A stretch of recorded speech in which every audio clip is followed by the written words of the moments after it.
He wrapped us in his anointing blood. And yet I'm still without sin, but yet I'm covered with the blood of Jesus. You ain't gonna help me today. You're gonna make me preach that because we love you so. We go in dark covered in sin. We come in covered under the blood of Jesus. But when we come out white as the driven snow.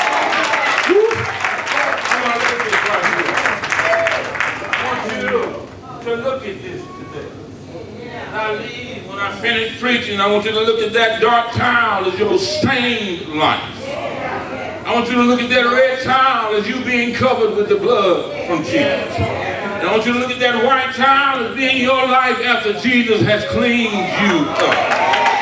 So while you're in the valley today, I want you to look at those three examples and know that I might be a stain right now, but I am covered by the blood of Jesus. I might not have what I need right now, but I'm covered by the blood of Jesus. My name is on the highway. I'm talking about lying on standardized, but I'm covered by the blood. Y'all ain't gonna help me today. Of Jesus. May not look like you think I ought to look, but when I come out, I'm gonna be white as the driven snow. So while we are in the valley today, I want you to remember those three things. David had a reason for penning this text. David tells us today, the Lord is our shepherd. Somebody said, why, David, would you say the Lord is our shepherd? Because David knew that whether it was good or bad, God was on his side. And that's the way we've got to be today. Make no difference what we go through. We've got to know that regardless of how rough the road gets, God is on our side. Somebody here know what it's like to go through some struggle. Some of us got to understand that no matter how low we go, God is on our side. Look at your neighbor and say, neighbor, God's on your side today. Yes, it makes no difference what we go through. We've got to know that we have a Savior. His name is Jesus Christ.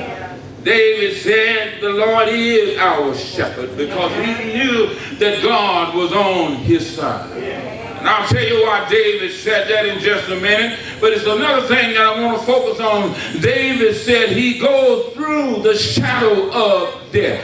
Now the word shadow is simply mean it's a blocker. Help me, Holy Ghost. The blocker is to block whatever God is trying to do in your life. That's what death will do.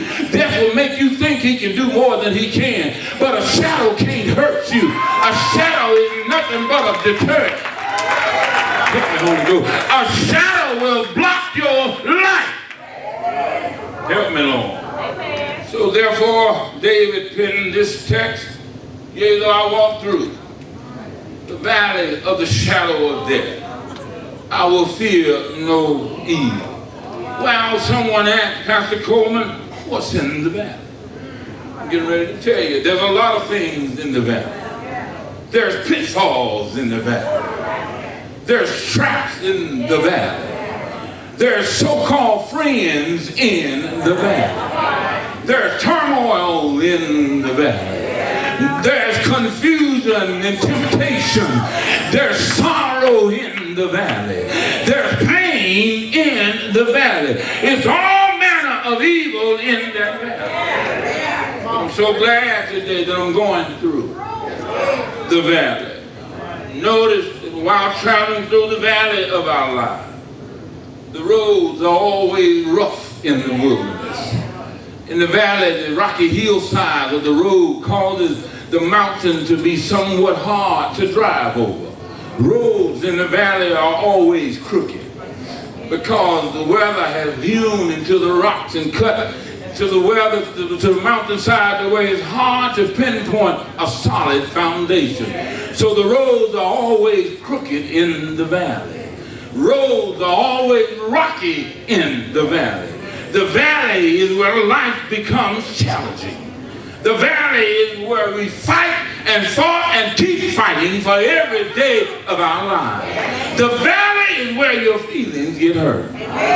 Tell your neighbor, say, neighbor, have your feelings ever been hurt? Well,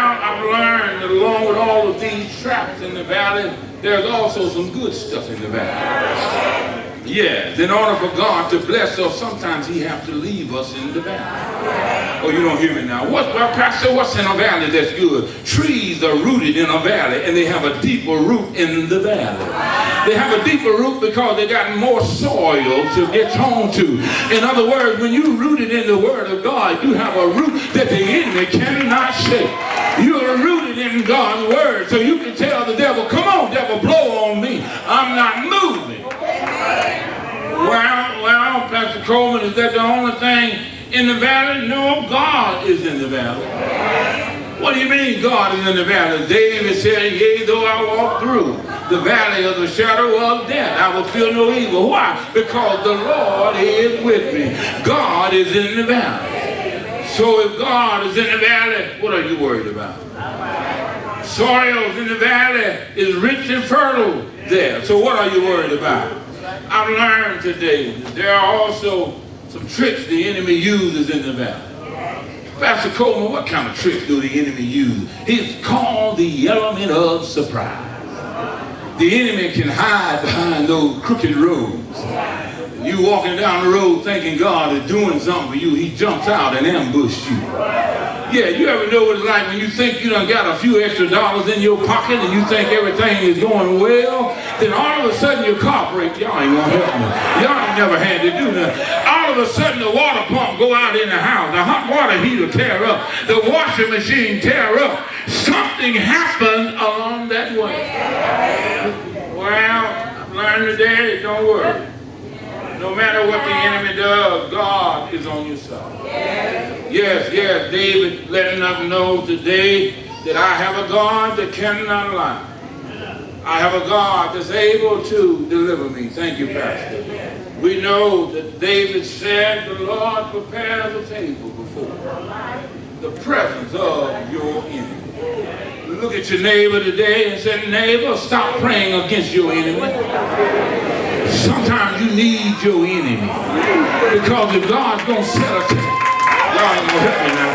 If God's going to set a table in the presence of your enemy, you're going to need your enemy. You need to pray for your enemy. Because your God is bigger than your enemy. Y'all ain't going to help me today. Yeah, don't go there yet. Wait a minute. But while in the valley, Jesus made it clear to us when he said in his word, the world would have tribulations. But be of good cheer, for I have overcome the world. That's what Jesus said right there. And in other words, you're going to have trials and tribulations and sorrows while in the valley. You're going to be misunderstood while in the valley. Your name is going to be scandalized on the highway while in the valley. But don't worry about it because you've already been bought with a price. Jesus has already paid the price. Y'all ain't going to help me today.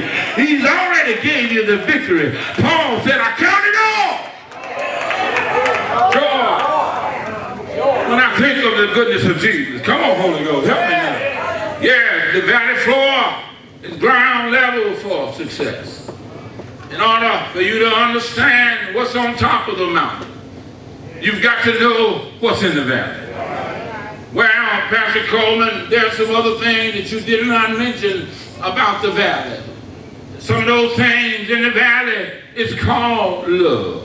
Love will make you hold on when your friends turn their back on you. Love will make you love even when your friends are lying on you. How many know your friends really ain't your friends down here? The folk who patting you on the back, who telling you, yes, Lord, are really not your friend. There's peace down in that valley. What do you mean, Pastor Coleman, peace? You can lay your head on a stone pillar when the enemy is causing havoc outside of your life, and it will not bother you. There's peace in the valley. Help me, Holy Ghost. There's joy in the valley. Yes, all of this is down in that valley. But I want you to know today, too many of us are living in the valley. I found out something about the valley. The valley is where God comes to meet us. And the mountaintop is where we call ourselves meeting God. When we're on the mountaintop, we don't need God. Let me tell you what I'm saying here. When we have money in our pocket, when the bills are paid, when we have plenty of food in the kitchen, a lot of us would not come to the house of God if we had everything that we need. But because we're in the valley, because we need something from God, then we make our way down to the church. That's why I tell them there's a difference in being a praise worshiper and a praise beggar. A lot of us are praise beggar. They're begging God for strength. And God said, if 1,000 cattle on a hill is here, all you got to do is live right, love right, act right.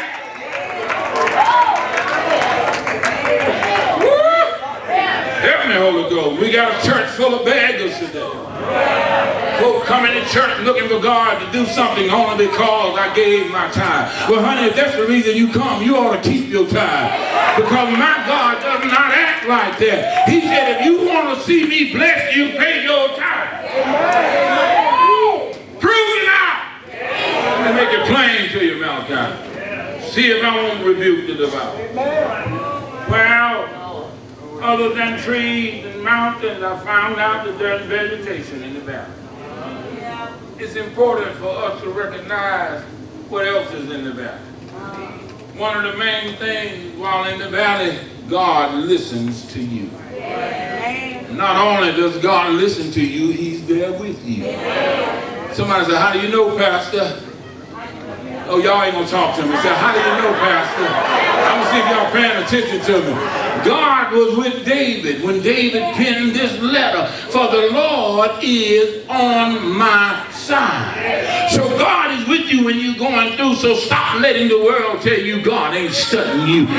Ladies, stop letting these lap-legged dogs of a man run around talking about they love you and can't even buy you a soap.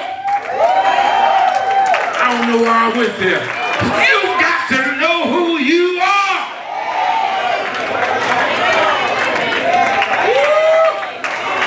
I'm trying to cut some corners here. David said it best. When David, somebody said he melted. No, I ain't melted. I'm telling the truth. I'm tired of our fine, good sisters getting out here being taken advantage of by you no-working men. And I ain't saying none of you no-working. Y'all work, so we ain't talking to you. But if you won't work and take care of your own self, how you gonna take care of anybody else? I can tell you what I'm talking about because my daughter got one. Help me, Holy Ghost. If he was in here right now, I would tell him the same thing. As a matter of fact, we told him yesterday, did we not? Amen. So what David is saying to us today, surely, goodness, right? Surely, not sometime, goodness and mercy shall follow you all the days of your life. The song, I'd rather have a piece of man than no man, is not true. I don't know why I keep going right there. I can do that alone. I'm going to let that alone. No. Well, David talked about comfort in the valley. What do you mean, Pastor Coleman, there's comfort in the valley? Watch this. James says, if any of you like wisdom, let him ask God. That's how I know there's comfort in the valley. All you got to do is ask God. Lord, you ain't got to ask him for no protection. He already know you have need of protection. You ain't got to ask him for no money, no job, no car. Stop wasting your time and God's time. He ain't studying that. Y'all ain't going to help me today. When we pray, we need to start asking God, God, give me a mind to love you more. Give me a mind to love my brothers and sisters. Give me a mind to give you more praise. Give me a mind to understand your word. Stop worrying about these cars and houses and land. All of this going to be here when we put you in that cemetery. Might as well go on because I ain't got but a few more minutes here. Final thing in the valley is grace. Because musicians, y'all get ready now. When I hit this next run, we won't be running. Yeah, David said, the Lord prepared the table before me in the presence of my enemy. Not only does David say the Lord prepared a table, But I found out that every valley, God is there. And not only is he there in the valley, every mountaintop, God is there. So if you don't mind today, why don't you look at your other neighbor and say, good evening, neighbor. I want to give you one assurance. And that one assurance is that no matter what comes, God is on our side. And I know God is on our side. Come on, brothers, let's go. Simply because God told David, he said, David, I've got an anointing for you. I wish I had a little David today. Come here, son, let me use that child. Pastor Baker, bring me one of those little boys. Sitting right there in the chair. I'm getting ready to close now. But before I close today, you gonna be David, and I'm gonna be Goliath. My Lord, my